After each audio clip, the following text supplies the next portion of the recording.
일단 제가 이제 이 문화라는 주제를 가지고 강의를 해야 되겠다라고 생각을 하게 된 것은 제가 청소년 사역, 이제 다음 세대 사역들을 하면서 항상 고민이 되었던 지점이고, 또 그게 아이들만의 문제가 아니라 저 역시도 이 세상에 발을 딛고 살아가면서 이런 컨텐츠들, 문화들을 어떻게 받아들여야 되나라는 고민들을 항상 가지고 있었습니다. 그러다가 여기에서 그런 강의를 해야 되겠다고 생각한 것은 작년에 한 사건이 있었어요. 뭐였냐면, 이제 저희가 작년에 뭐를 했었죠? 정교인 릴레이 성경 통독을 했었죠. 이제 우리 성도님들이 직접 성경을 낭독하고 그것을 녹음하고 또 편집해서 이제 유튜브 성경 통독 채널에 올리면 이제 성도님들이 매일매일 그 제공되어지는 컨텐츠들을 받아서 우리가 함께 성경을 읽어나가는 프로그램이었어요.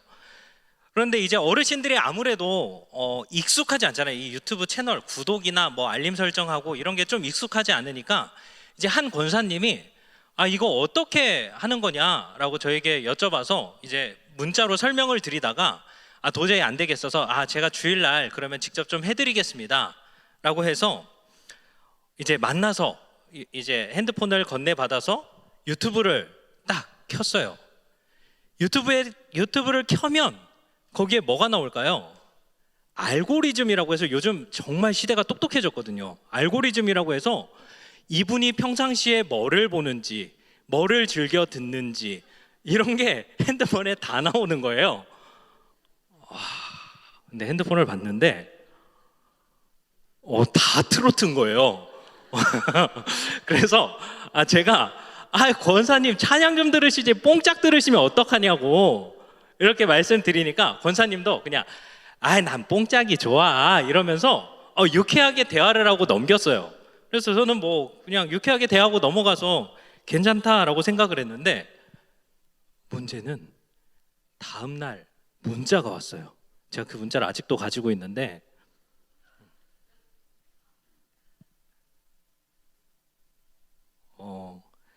어제 세상 노래 보시고 깜짝 놀라시는 것 보고 지금 다 삭제했어요. 사실 어제 안 놀랬거든요. 어제는 그냥 뭐 그럴 수 있잖아요. 뽕짝 트로트 들을 수도 있고 이렇게 생각을 했는데, 이 문자를 받고 제가 너무 깜짝 놀란 거예요.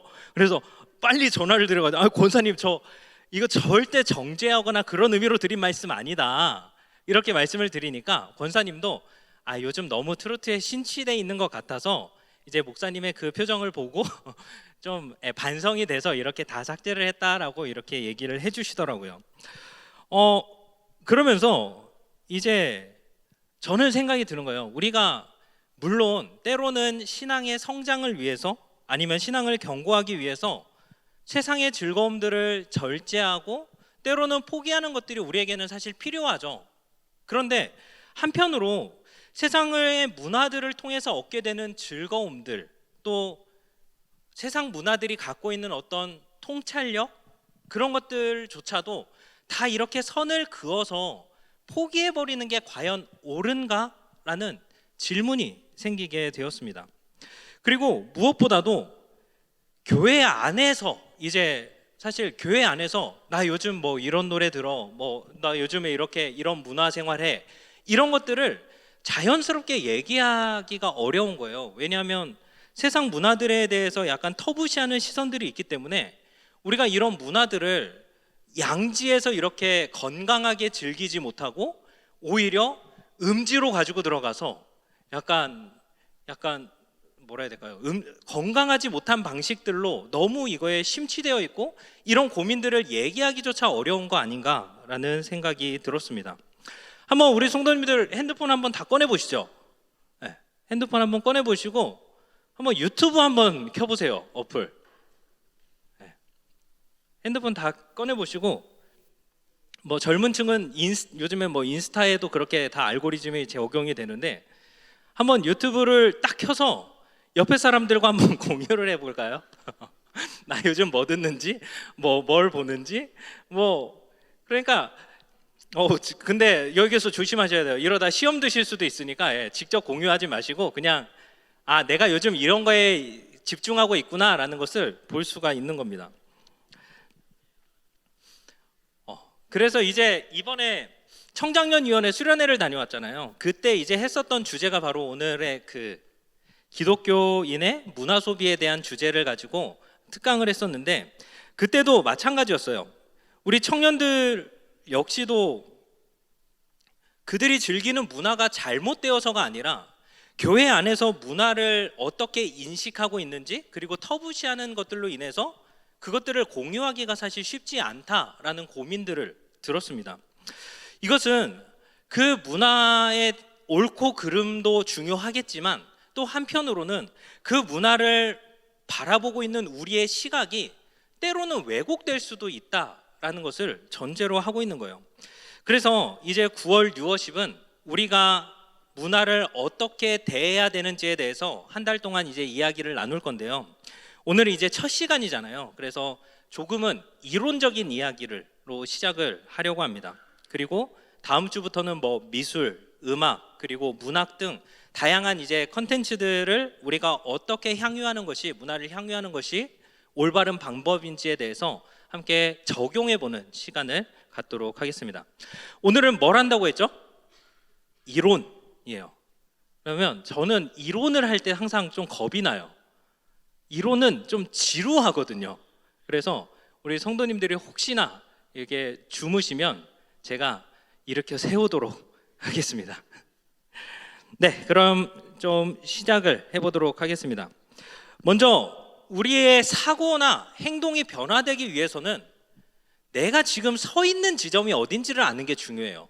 무슨 말이냐면 우리가 있는 위치를 파악해야지 우리가 어느 방향으로 어떻게 나아갈지에 대해서 방향을 잡을 수가 있는 거죠. 우리가 기독교인으로서 문화를 어떻게 대해야 하는지에 대해서 아주 잘 설명해 놓은 고전 책이 하나 있습니다. 그건 바로 전이고요. 네, 제가 할게요. 네, 리차드 니버의 그리스도와 문화라는 책입니다. 이 리차드 니버는 사실 우리가 잘 아는 도덕적 인간과 그 비도덕적인 사회를 쓴 그 라인홀트 니버의 동생이에요. 그러니까 한마디로 한 집안에 천재가 한 2명 있는 거죠. 리차드 니버는 사실 미국 신학계에 엄청난 영향을 끼쳤고, 그리고 기독 윤리학자로서 아주 이름난 저명한 교수님입니다. 근데 문제는 뭐냐면 원래 이렇게 저명하고 뛰어난 사람들의 책은 어려워요. 그래서 원래 그런 거 있잖아요. 천재들이 다른 사람들이 다 알 것 같이 가정하고 얘기를 하다 보니까 이걸 따라가려면 이 사람의 수준을 쫓아가지 않으면 사실 상당히 어려운 거죠. 이 책도 약간 좀 그런 느낌이 있어요. 그래서 난이도로 따지면 이제 신학 서적 중에서도 약간 중상에서 고급 사이 정도 되는, 어떻게 보면 조금 어려운 책이에요. 그래서 저도 이것을 보면서 막 머리를 싸매다가 그래도 감사하게도 저에게는 이제 동료들이 있잖아요. 그래서 이제 그 전남 광주까지 이제 장례를 다녀왔는데, 그때 이제 옆에 있는 송진영 목사님에게 이제 이런 부분들에 대해서 막 얘기를 하면서 나누고, 또 이제 카톡으로 박성찬 목사님이 또 조직 신학을 전공하다 보니까 이런 쪽에 좀 빠삭하거든요. 그래서 그분들과 계속 대화를 하면서 어떻게 보면 저 혼자 끙끙대면서 이상한 소리를 할 수도 있는 걸 약간 상호 보완이 돼서 좀 잘 정리해서 최대한 쉽게 한번 설명을 드려보도록 하겠습니다.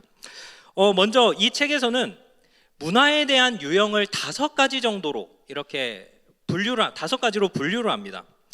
그래서 이걸 하나씩 살펴볼 텐데, 우리 성도님들이 나는 어떤 유형에 속하는지, 또 나를 비롯한 우리 교회는 어떤 유형에 속하는지에 대해서 생각해 보면 좋을 것 같아요. 먼저 첫 번째 유형은 문화와 대립하는 기독교입니다. 문화에 대해서 가장 부정적으로 바라보는 입장이에요. 그래서 문화라는 것은 반기독교적인 것이라고 보고, 한마디로 뭐 사탄 문화 뭐 이렇게도 볼 수도 있겠죠. 반기독교적이라고 보고, 그렇기 때문에 문화로부터 영향을 받지 않도록 우리는 분리되어야 한다라고 주장을 하는 거예요.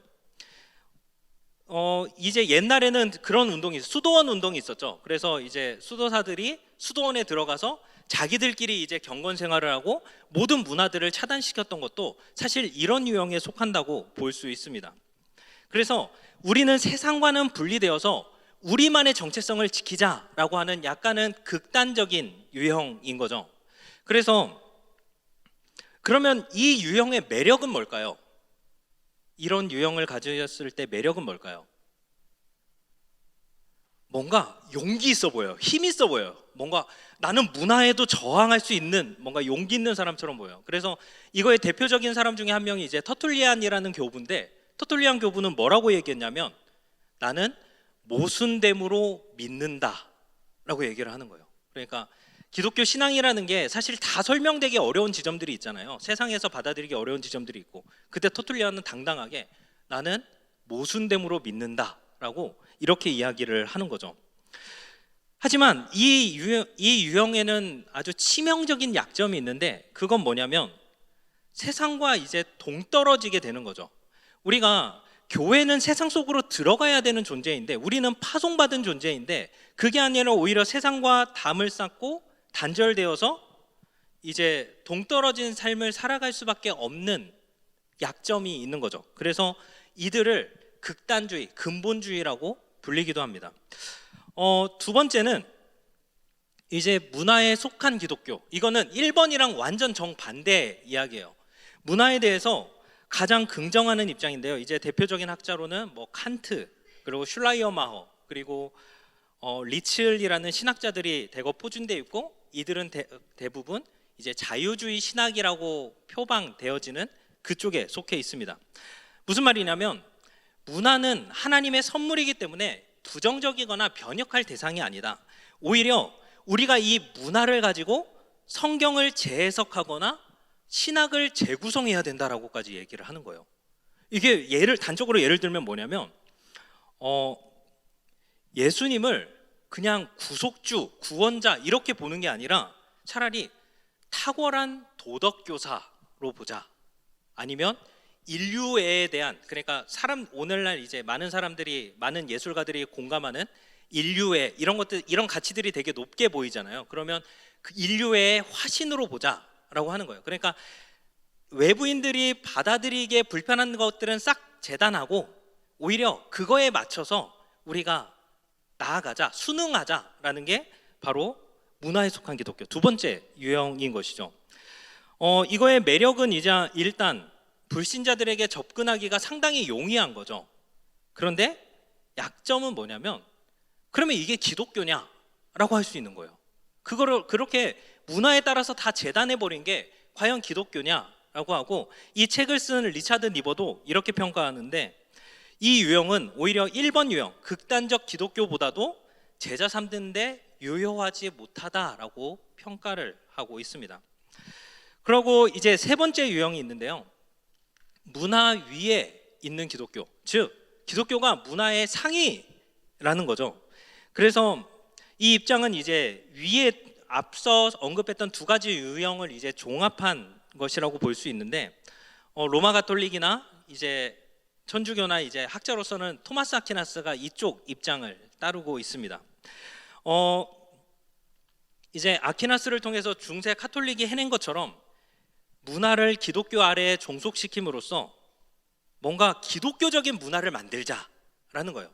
어떻게 보면 좀 좋은 것 같죠? 그러니까 세상의 문화는 뭐든지 기독교가 더 위에 있으니까 어떤 문화도 가져다 써도 된다라는 거예요.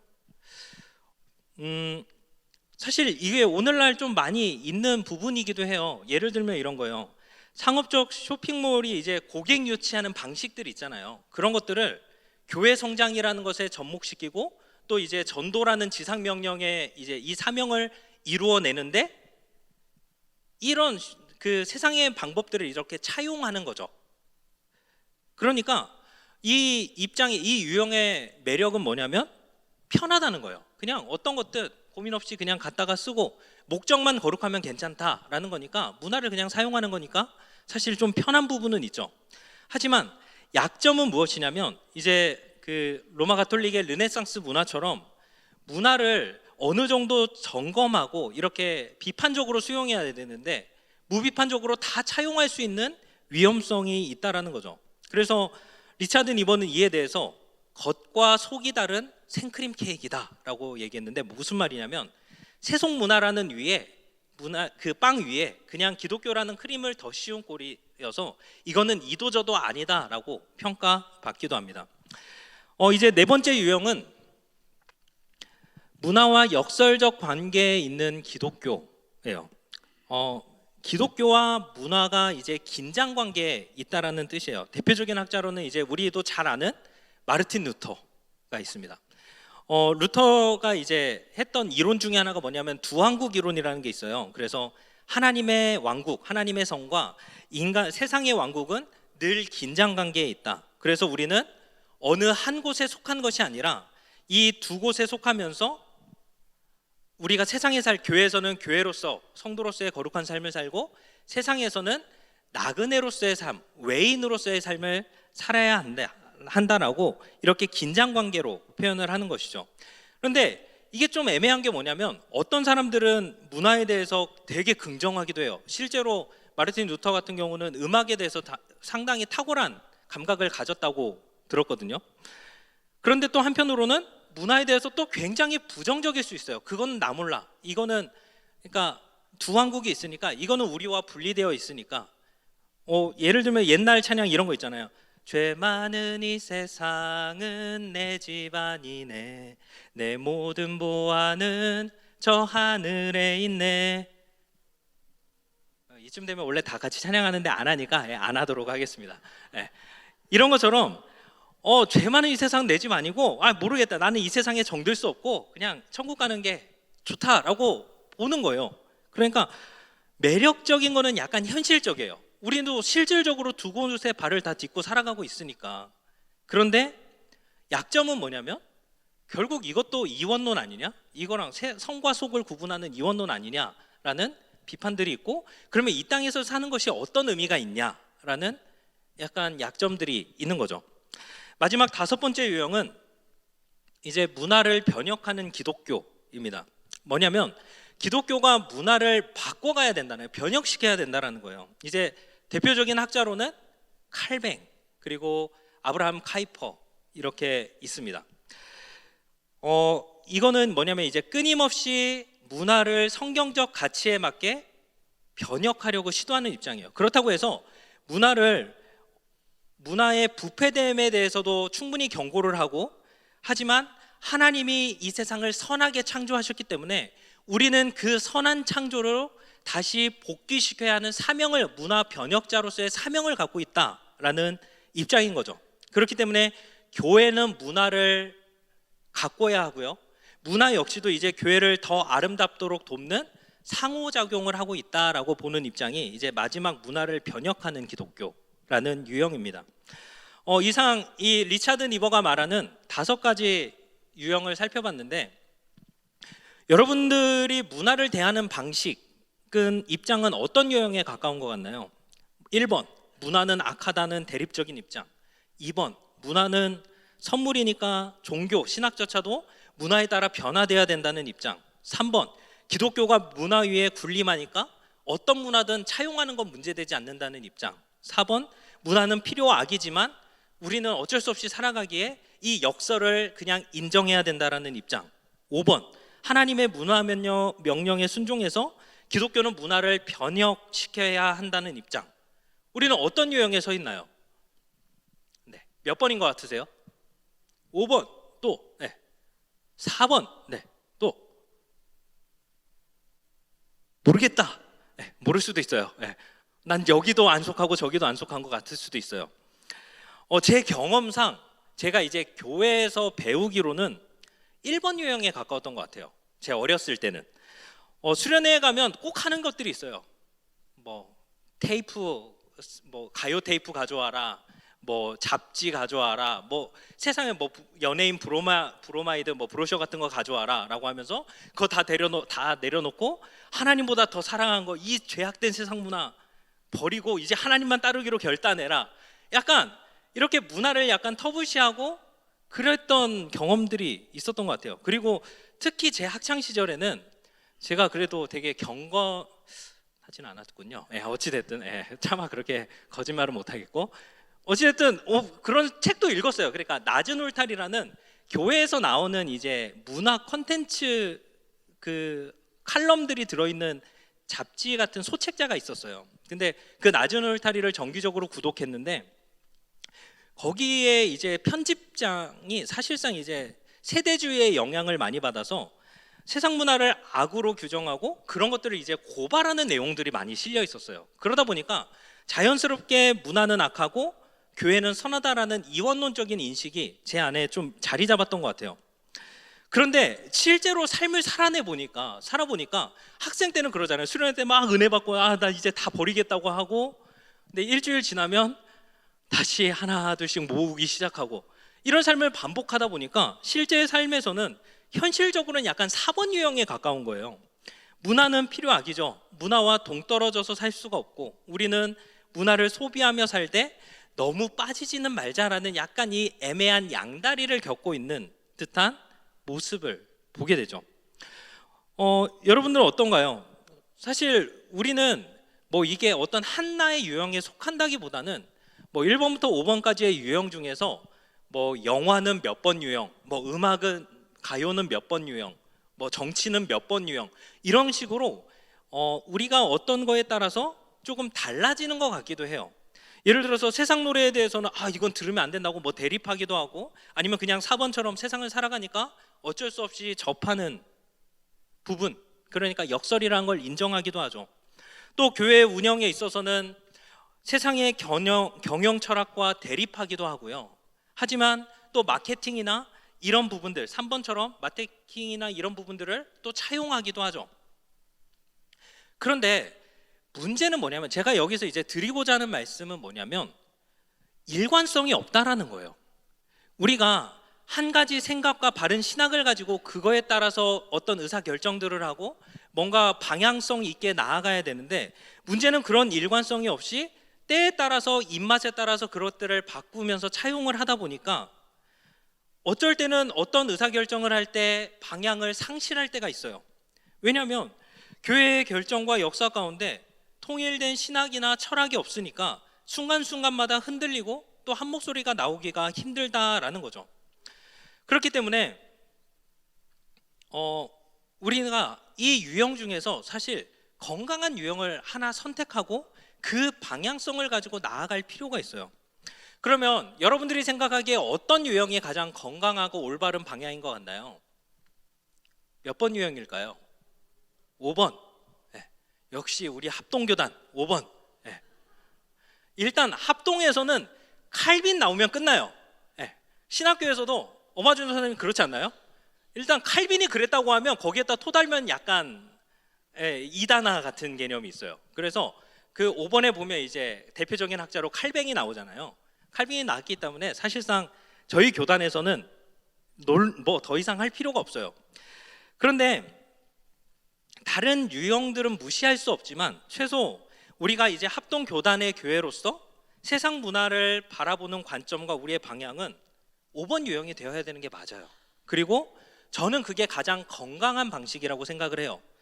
왜냐하면 저는 학부를 합동교단에서 안 했어요. 저는 이제 저희 아버지가 순복음이셔서 순복음 교단에서 이제 학부를 하고 이제 대학원을 총신으로 오게 됐는데 순복음이었던 제가 합동으로 오기 위해서 얼마나 많은 고민을 했을까요?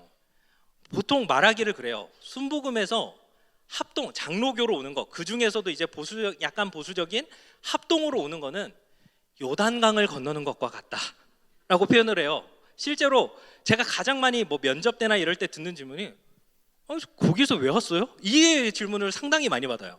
그러면 이제 얼마나 고민을 했겠어요.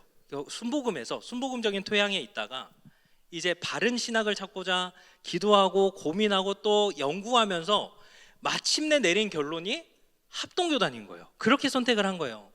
우리 성도님들은 왜 합동교단을 선택했나요? 얻어 걸렸죠, 그냥. 예. 여러분 복 받으신 거예요. 아니, 누구는 정말 엄청 기도하고 엄청 고민하고 공부해가지고 합동교단 이게 그나마 제일 안전하고 뭐라 해야 될까? 좀 안전한 신학적인 틀이다라고 엄청난 고민을 가지고 여기에 왔는데 누구는 우리 성도님들은 그냥 얻어 걸렸잖아요. 이거 어느 날 와 보니까 합동이네. 이렇게 된 거잖아요. 그러니까 엄청 복 받으신 거예요. 어찌 됐든 우리 교단이 5번 유형을 이제 바른 신학으로 간주하고 이 방향을 추구하고 있다. 그래서 실제로 이제 기독교 세계관이나 문화를 다루시는 교수님들, 뭐 신국원 교수님이든 이런 은사님들을 보면 항상 이 입장을 추구해요. 그래서 리차드 니버는 사실 이 5가지 유형을 이렇게 설명한 게 그거거든요. 어느 유형에 이렇게 딱 선택하기보다 이런 유형이 있다라고 이렇게 펼쳐놨다면, 신국원 교수님은 이제 그에 대해서 이 니버는 그렇게 했지만 나는 5번이 맞다라고 이렇게 명확하게 얘기하는 교수님들도 있어요. 그러면 왜 5번 유형, 이 문화를 변혁하는 기독교가 건전하고 안전한 유형인지 그 이유를 좀 살펴보면 좋을 것 같아요. 우리가 먼저 주의해야 할 것은 뭐냐면 이원론적인 세계관이에요.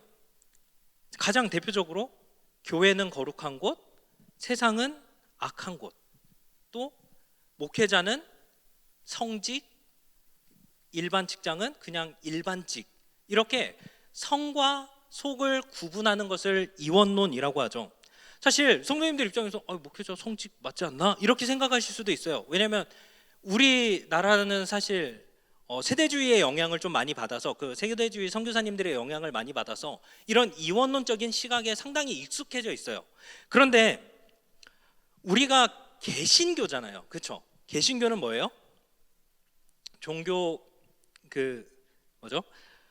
종교개혁을 통해서 이렇게 분리되어 나온 개혁된 교회인 거잖아요. 그랬을 때 종교개혁 핵심이 뭐였냐면 중세가 가지고 있던 그 이원론적인 세계관을 거부하고 모든 것이 거룩하다라고 보았어요. 그래서 직업 소명설, 모든 직업에는 소명이, 하나님의 거룩한 소명이 있다라는 직업 소명설도 있고, 그리고 성직, 목회자나 이런 사람들만 성직이 아니라 우리 모두가 만인 제사장론, 우리 모두가 제사장으로서의 사명을 감당해야 된다라고 슬로건처럼 내건 게 바로 종교개혁이었거든요. 그런데 그럼에도 성과 속을 구분한다면 그것은 이제 개혁 이전으로 역행하는 꼴이 되는 거죠. 그러면 이들이 왜 무슨 근거로 이런 주장들을 했는가? 이에 대한 성경 구절은 이제 로마서 11장 36절 말씀이에요. 우리 한 목소리로 읽어볼까요? 시작. 아멘. 만물이 주에게서 나오고 주로 말미암았고 주에게로 돌아간다라는 거예요. 즉 모든 것을 지으시고 모든 것을 통해서 영광을 받으시기에 합당하신 하나님께서는 당신의 손으로 만드신 여러 사람들, 예술가들을 통해서 그들에게 또 영감을 주시고 많은 작품들이 만들어지도록 허락을 하셨죠. 그리고 모든 것 속에서 이제 그리스도의 주권을 선포하기 위해서는 우리는 세상 가운데로 들어가야 한다라는 거예요. 그런데 여기에서 그냥 그러면 무작정 들어가면 되냐? 그러면 그래 하나님이 다 주셨으니까 다 누려도 되냐라고 하는데, 흥미롭게도 11장 36절 다음이 이제 12장 1절 2절이거든요. 거기에서 유명한 구절이 나와요. 뭐냐면 그러므로 라고 시작하면서 우리의 몸을 거룩한 산 제사로 제물로 드리라고 해요. 그러면서 너희는 이 세대를 본받지 말라라고 하는 거거든요. 그러니까 11장 36절에서는 다 모든 것이 하나님께로 말미암았고 선하니까 이제 그걸 통해서 하나님께 영광을 돌리면 된다라고 얘기를 하는데, 12장에서 첫 시작이 뭐냐면 산제물로 드리기 위해서는 우리가 이 세대를 본받으면 안 되고 분별해야 된다라는 거예요. 로마서는 크게 이제 11장까지 믿음에 대한 내용이에요. 그러니까 믿음이란 무엇인지 로마 교회에 이제 사도 바울이 상당히 길고 논리적으로 설명을 했어요.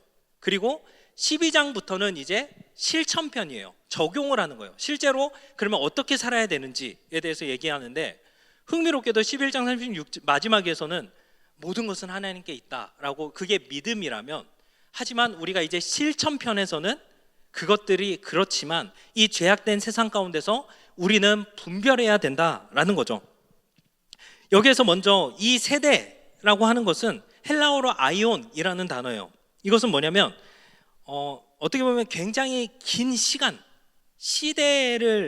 장시간을 뜻하는 말이죠. 근데 이제 성경에서 사용될 때는 보통 이제 악한 세대를 지칭할 때 많이 사용되는 단어인데, 무슨 말이냐면 이 세대, 길고 긴 이 세대를 본받으면 안 되는데, 이 세대를 그 다음에 본받지 말라라는 것도 원어적으로 보면 길들여지지 말라라는 거예요.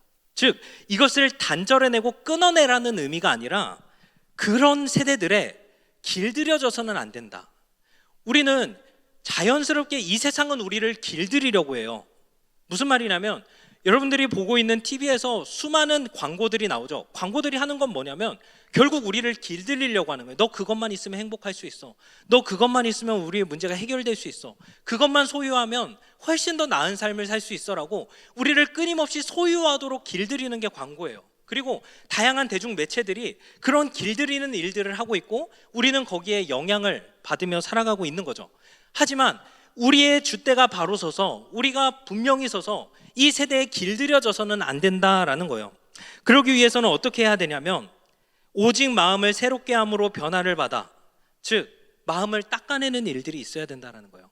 우리의 마음을 깨끗이 하고 기도로서 우리의 마음을 정결하게 하고 닦아냄이 있어야 되고, 그렇게 하는 이유가 뭐냐면 하나님의 선하시고 기뻐하시고 온전하신 뜻이 무엇인지 분별하도록 하라라는 거예요. 즉 핵심은 이 세대를 본받지 말라, 즉 이 세대를 배격해라 라는 게 핵심이 아니라 이 세대에 길들여지지 않고 우리가 하나님의 백성으로서 이 장시간 이 시대를 살아가기 위해서는 우리는 분별할 수 있어야 된다는 거예요. 그게 바로 핵심이라는 거죠. 그러면 우리는 어떻게 분별을 해야 할까요? 어떻게 우리는 분별하는 삶을 살 수 있을까요? 오늘은 이제 맛배기만 보고 다음 주부터 이제 한 영역들을 좀 나눌 텐데, 일단 우리가 보고 있는, 접하고 있는 그런 문화 컨텐츠들 좀 더 표현해 보자면 예술 작품들, 어떤 한 개인이 영감을 받아서 만들어낸 작품들을 우리가 소비할 때 우리는 그것들이 가진 특성들을 이해할 수 있어야 돼요.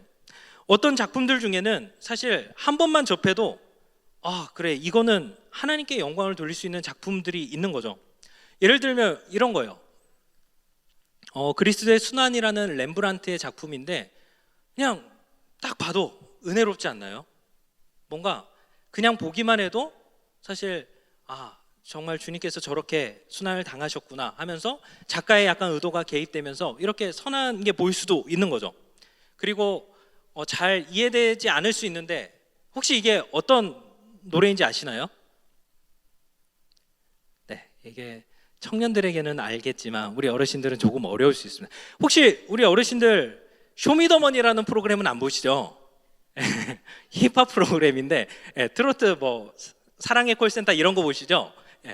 근데 이제 쇼미더머니라고 있어요. 힙합하는 뭐 이런 프로그램이 있는데 거기에 진짜 센세이션하게 등장했던 사람이 한 명 있어요. 그게 이제 BY라는 친구인데 아마 BY는 한 번씩 들어보셨을 수도 있어요. 이 친구가 이제 랩이나 뭐 힙합 하면 약간 뭐 술 먹고 뭐 거들먹거리고 약간 건방진 애들이 하는 것처럼 느껴지잖아요. 근데 그 중에서도 크리스천들이 있을 거란 말이에요. 힙합하는 친구들 중에서도 크리스천들이 당연히 있겠죠. 근데 이 친구는 조금 달랐어요. 뭐냐면 크리스천들이 그냥 뭐 가사에 적당히 녹여내거나 아니면 그냥 크리스천이지만 완벽한 세상 노래를 한다거나 이랬을 텐데, 이 BY라는 친구는 가사에 직접적으로 복음을 썼어요. 그러니까 사실 기독교 우리 젊은 청년들이나 뭐 청소년들에게는 뭔가 속 시원한 거예요. 예를 들어서 그런 거예요. 시상식 같은데, 연말 시상식 같은 때 우리 성도님들로 시상식 보잖아요. 시상식 볼 때 어떤 연예인이 막 대상 받았을 때 하나님께 영광을 돌립니다 이러면 어때요? 막 괜히 뿌듯하죠. 되게 막 뿌듯하고 그래 기독교인으로 뭐 이렇게 되잖아요. 마찬가지로 이 쇼미더머니라는 어떻게 보면 악의 소굴 같은 곳에 약간 빛 같은 존재가 이제 BY였던 거예요. 그렇게 다이렉트한 뭐라 해야 될까, 직접적인 이런 복음적인 가사들을 쓰는 거예요. 그래서 내 삶은 바로 시민이 만든 예술 작품의 피처링, 그러니까 피처링한다라고 하잖아요. 자기는 그분의 역사 예술 작품에 그냥 피처링일 뿐이다라는 거예요. 도움을 줄 뿐이다. 그리고 나의 불완전함조차 사용하는 창조주의 심포니라는 거예요. 교향악처럼 이 불완전함도 완전함으로 아름다운 음악을 만들어낸다는 거죠. 나로 인해 쓰여지는 위대한 히스토리, 그러니까 역사를 써내려고 하는데 이거는 내 모든 이야기가 아닌 his story, 그분의 하나님의 이야기다라고 하니까 사실 굉장히 도전이 됐던 친구였죠. 그래서 이런 작품들이 있어요. 한 번만 그냥 접해도 하나님께 영광을 돌릴 수 있을 만한 예술 작품들도 우리 가운데 있어요. 그런데 여기에만 머물러 있으면 조금 문제되는 게 있어요. 그건 뭐냐면 예를 들어서 이렇게 직접적인 메시지만 던지게 되면 교회 안에 우리들은 사실 좀 편해요. 뭔가 좋고. 근데 세상 사람들이 볼 때는 조금 거부 반응이 있을 수 있어요.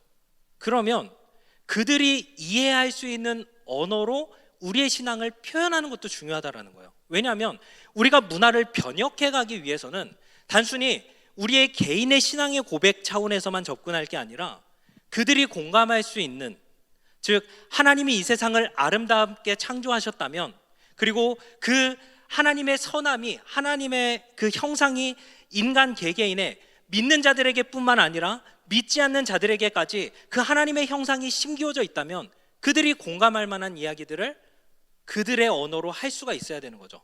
그래서 해설의 적용과 묵상에 의해서 하나님께 영광을 돌리게 할 수 있는 작품들도 있는 거예요. 예를 들면 이제 고흐가 대표적이죠. 이제 구두라는 반고흐의 작품인데, 반고흐는 이제 뭐라 해야 될까, 이들의 그 달고 다른 그 열심히 살았던 그 삶, 그것들을 하나님의 소명이라고 봤어요. 그래서 이 부분은 다음 주에 좀 더 자세히 나눌 텐데, 그러니까 얼핏 봤을 때는 저게 교회랑 뭔 상관이야? 저게 기독교랑 뭔 상관이야? 할 수 있지만 그에 따른 해설과 좀 더 묵상이 깊어져 보면 알 수가 있는 거죠. 그런 작품들도 있고, 또 이제 제가 마지막 주에 하게 될 이제 대지라는 작품이 있어요. 이제 펄벅이 쓴 대지라는 작품인데, 이에서도 사실 그냥 이 작품 자체에서는 기독교적인 색채를 이렇게 느낄 수는 없어요.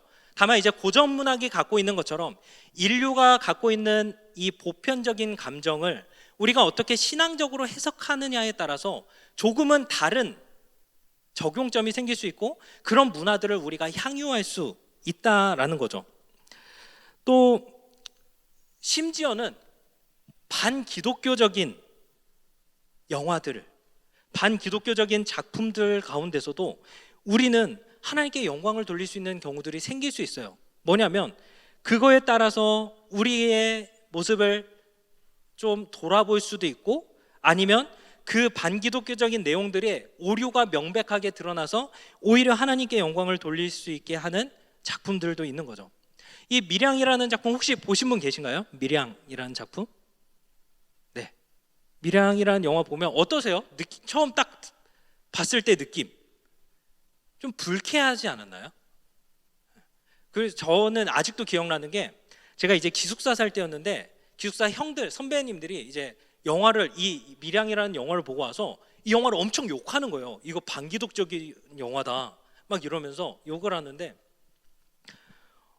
이 내용이 그렇거든요. 이제 그 전도연 씨가 이제 아들인가 자녀가 아무튼 유괴가 되고 결국 죽어요. 살인을 당해요. 그리고 이제 정말 자녀 잃은 슬픔이 얼마나 크겠어요.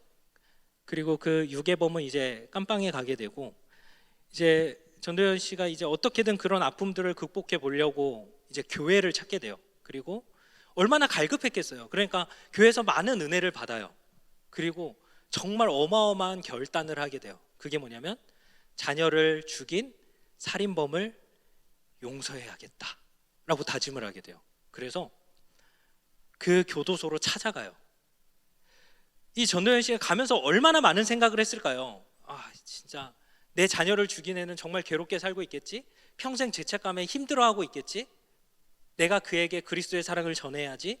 뭐 이런 생각들을 하면서 가는 거예요. 근데 딱 이제 면회 요청을 하고 마주했는데 이 사람이 너무 평안해 보이는 거예요. 이 살인자가, 자기의 자녀를 죽인 사람이. 그러니까 이 전도연이 말이 딱 막히는 거죠. 근데 오히려 그 살인자가 그러는 거예요. 저는 여기에서 죄 용서를 받고 하나님을 믿고 죄 용서를 받고 자유해졌습니다 라고 이야기를 하는 거예요. 그러니까 전도연이 여기서 용서해 주려고 엄청난 결단을 하고 갔지만 돌아버리는 거죠. 그래서 막 교회에 대해서 이제 막 안 좋게 하는 장면들이 많이 나와요. 근데 여기서 사실 반기독교적이라고 볼 수도 있죠. 그런데 저는 생각해 볼 지점은 분명히 있는 것 같아요. 그건 뭐냐면 때로 우리가 하나님과의 관계만을 중요시하면서 이웃과의 관계에 있어서 무례한 경우들이 있지 않았나. 교회가 하나님과의 이 수직적인 관계, 하나님은 분명 하나님 사랑과 수평적인 이웃 사랑을 동시에 얘기했는데 우리가 수직적인 관계만 오케이 되면 나머지 수평적인 관계들에 대해서는 눈을 감아버리는 부분들이 분명히 있지 않았나라는 반성들이 되는 거예요. 만약 우리가 문화를 그런 식으로 받아들이고 향유하게 되면 그를 통해서 우리는 하나님께 영광을 돌릴 수 있게 되는 거죠. 이 영화 자체가 하나님께 영광을 돌리는 것이 아니라 그 문화를 향유하는 우리가 달라질 수 있는 거예요. 그리고 다음 책은 이제 그리스인 조르바라는 니콜스 카잔차키스의 약간 고전 같은 책이에요. 저에게는 제가 시험에 들었던 책이고요. 왜냐하면 이제 여기에 주인공인 조르바라는 사람이 대단한 사람이에요. 뭐냐면 이제 뱃일을 하면서 정말 자유롭게 살아가는 사람이거든요. 근데 그것을 관찰하고 있는 이 책의 화자는 그러니까 신부님이었던 것 같아요. 아주 오래돼서 좀 정확히 기억은 안 나는데, 그래서 이제 카톨릭에서 하는 것처럼 뭔가 고행, 하나님께 받아들여지기 위해서 뭔가 엄청난 삶을 절제하고 이런 삶들을 사는데 그 조르바는 너무 자유로운 거죠. 막 여자도 막 만나고 막 노래 부르고 괴상한 춤을 추고.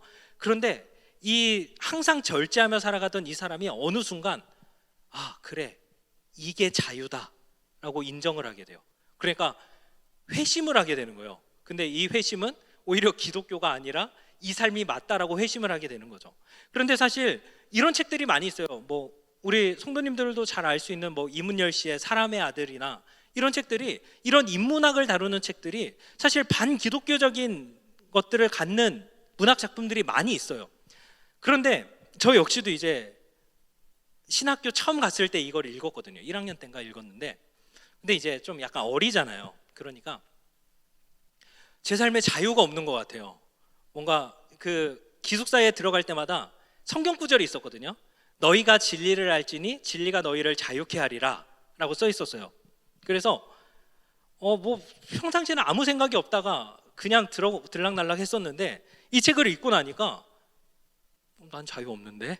이런 생각이 드는 거예요. 나 술도 못 마시고 담배도 못 피고 뭐 이런 생각들이 드는 거예요. 너 뭐 참아야 되고 억울한 일을 당해도 참아야 되고 나는 자유하지 않는데? 이런 생각이 드는 거죠. 그래서 제가 진짜 신앙에 대해서 고민하게끔 만들었고, 하지만 그거에 대한 결론이 오히려 진짜 자유라는 것이 무엇인가에 대해서 새롭게 깨닫게 되고, 그러면서 하나님께 더 영광을 돌릴 수 있는 일들이 일어날 수 있다라는 거죠. 그렇기 때문에 사실 기존 교회에서 우리 학생들에게, 다음 세대들에게 문화에 대해서 가르칠 때 그냥 금지할 때가 많이 있었던 것 같아요. 그리고 그것들을 받아들이는 사람들 역시도 그냥 뭐 금지하나 보다 라고 하고 그냥 이원론적으로 뭐 어쩔 수 없으니까 즐길 부분은 즐기고, 하지만 너무 빠지지 않고 뭐 이 정도 차원에서 접근했을 수 있을 것 같아요. 그런데 그러다 보면 문제는 뭐냐면 문화를 읽어낼 수 있는 실력이 키워지지 않는다는 거죠. 우리가 자녀들을 키울 때 어떤 것이 위험하기 때문에 그것을 이렇게 예리하게 그어놓으면 사실 그 아이는 그 위험성 때문에 그것에 대해서 배울 수 있는 실력을 갖기가 어려운 거예요. 그런데 우리가 그런 식으로 자녀들 혹은 다음 세대들을 대한다면 우리 자녀들도 그냥 교회에서 시키는 대로, 교회에서 얘기하는데 그 수준에서 벗어나기가 어려운 거죠. 그런데 문제는 우리 자녀들이, 사실 다음 세대들이 언제 가장 교회를 많이 떠나나요? 대학 갔을 때. 왜 그럴까요? 억눌렸던 게 폭발되는 거예요. 네. 그동안은 부모님 다 집에 있고 이러니까 다 있다가 결국 이런 세상의 문화들이 갑자기 확 연습할 겨를도 없이 몰려오는 거죠. 그랬을 때 그것을 읽어낼 수 있는, 그것을 분별할 수 있는 실력이 없는 거예요. 그러다 보니까 그냥 휩쓸려 가든 아니면 나는 그래도 착한 자녀로 남을 거야 라고 교회에 남든 이 양자택일처럼 돼버리는 안타까운 현실이 있다라는 거죠. 그래서 먼저 저희들이 우리 안에서 이런 문화를 어떻게 향유하는 것이 좋을 것인가에 대해서 한번 고민해보고, 그리고 다음 세대들 또 우리의 자녀들이 어떻게 이 악한 세대 가운데 또 반기독교적인 문화가 사실 정말 많이 팽배해져 있는 이 세대 가운데 어떻게 거룩한 주의 자녀로서 살아낼 수 있을지에 대해서 고민하면서 함께 들어주셨으면 좋겠습니다. 네. 오늘은 이제 이론은 이거에서 마치고요. 이제 다음 주부터 미술을 통해서 약간 예술가가 어떻게 어떤 마음으로 좀 접근을 이 사역 그 자신의 소명을 해야 되고, 그렇기 위해서는 우리가 어떤 소비를 해야 되는지에 대해서 좀 나눌 거고요. 그리고 셋째 주는 대중가요에 대해서 좀 나눌 텐데 사실 제가 트로트를 잘 안 들어요. 그래서 지금 좀 걱정이 돼요. 우리 성도님들이 즐겨 듣는 게 뭔지. 뭐 저는 구창모의 희나리 같은 건 좀 좋아하는데 근데 이제 뭐 잘 몰라요. 그러니까 그 장르는 좀 잘 몰라요. 그러니까 우리 성도님들 중에서 저에게 좀 알려주세요. 아, 이거는 좀 소개되고 나는 이거를 통해서 이런 감정들을 받았다, 이게 괜찮은 거냐, 질문하듯이 같이 좀 공유를 하면 이 안에서 셋째 주는 그렇게 나눠보면 좋을 것 같고, 마지막 주는 이제 고전문학인 대지를 통해서 우리가 진짜 소망이 무엇인지에 대해서 좀 나누는 시간 가졌으면 좋겠습니다. 네, 오늘 강의 들어주셔서 감사하고 다음에 뵙도록 하겠습니다.